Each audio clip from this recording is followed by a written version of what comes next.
The European Union has accused Turkey of using refugees to pressurize Europe.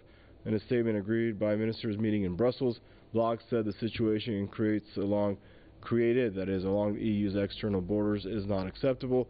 The EU statement said the meeting strongly rejects Turkey's use of migratory pressure for political purposes.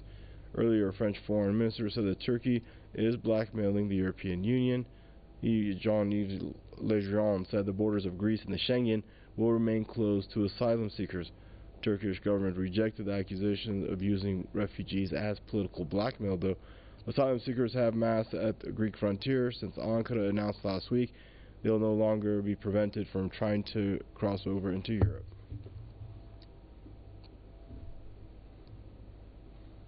And joining us out of Mandela is Tony Gosling, investigative journalist. Hello, Tony. Pleasure to have you back on Press TV. Your thoughts on this rift between Ankara and the EU? Okay, so the geopolitics of this is that Turkey has found itself actually probably for 100 years torn between East and West in an incredibly important geographical position. We've had 3 or 4 years ago we had the attempted coup there, which started to align Turkey much more with its eastern neighbours, particularly Russia and Vladimir Putin. But now we're seeing that the West is kind of reasserting some of its control over Turkey, with particularly with the war in Syria. What's happened is Erdogan has basically opened his southern borders. I did a report about Shamima Begum and some of her friends from Bethnal Green in London who were recruited by Canadian intelligence on Facebook and then shipped over to Turkey, and then they were sent down, these young girls, to join the ISIS armies in Syria. This was, very, very easy to do because the border on the south of Turkey is porous. They're basically not reinforcing the border. They're saying that they're doing is allowing all these migrants to come across because they're refugees and we're trying to provide somewhere safe for them to go. But there is a hidden motive, and there has been for the last 6 or 7 years, by keeping this border open. What Erdogan and the Turks are trying to do is to basically grab territory. They're saying, well, actually, this border isn't really a border anymore. We're going to have a whole slice of northern Syria.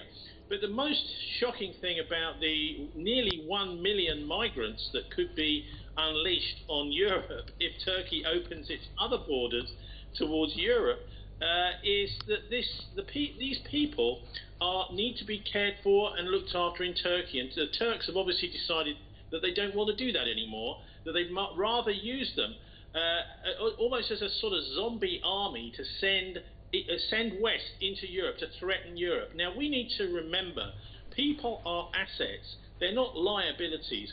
And these people, the Turks have turned them into liabilities. They're saying, well, these people are desperate, they're very poor, they're hungry, and by making them poor and hungry, they have turned them into this kind of desperate army.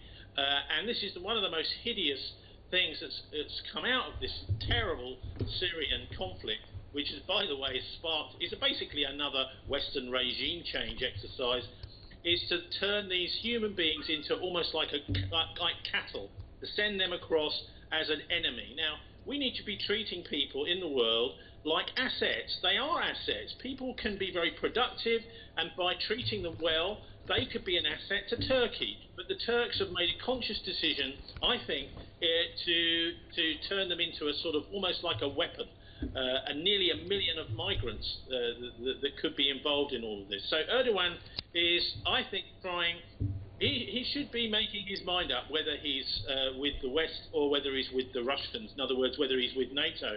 And of course, what we've got going on in Syria now is a brewing conflict. In fact, it's a fighting war just about now between Syria and Turkey. Now, that is not just a war between Syria and Turkey. It's actually a war between the backers of those two countries, which is NATO and Russia. And that's what we really need to be focusing on, is that war could potentially spark a much, much wider conflict. And this terrible, destructive attitude towards these nearly 1 million migrants, treating them like human cattle, is really a terrible stain on Erdogan's character and on the Turkish nation as a whole.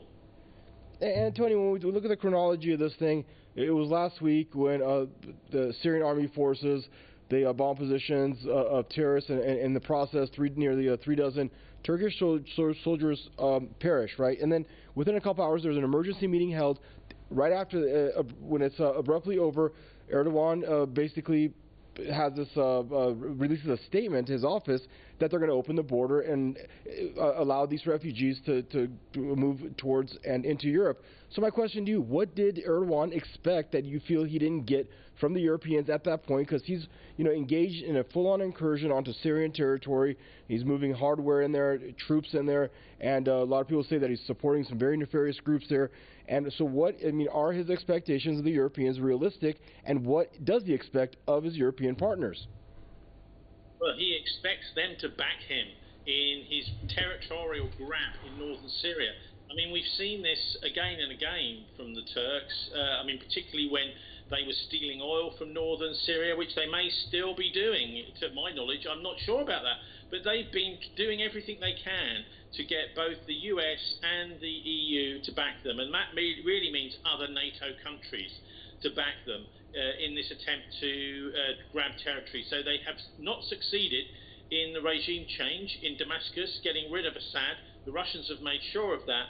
But it seems to me that NATO simply will not give up on the whole Syria operation. They will continue backing some of their mercenaries in places like Idlib, and they will see if they can grab as much territory in northern Syria as they possibly can.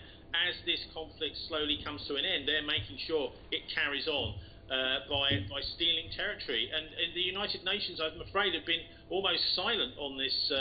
Certainly the Western press has not been telling us what the UN and the UN Security Council have been saying, because there's a definite case here for a UN intervention. UN boots on the ground in northern Syria, and then the restoration of the proper borders of Syria to the democratically elected government of Assad in Damascus. Thanks for joining us and for your input there. At a quarter mile, Mr. Tony Gosling, investigative journalist.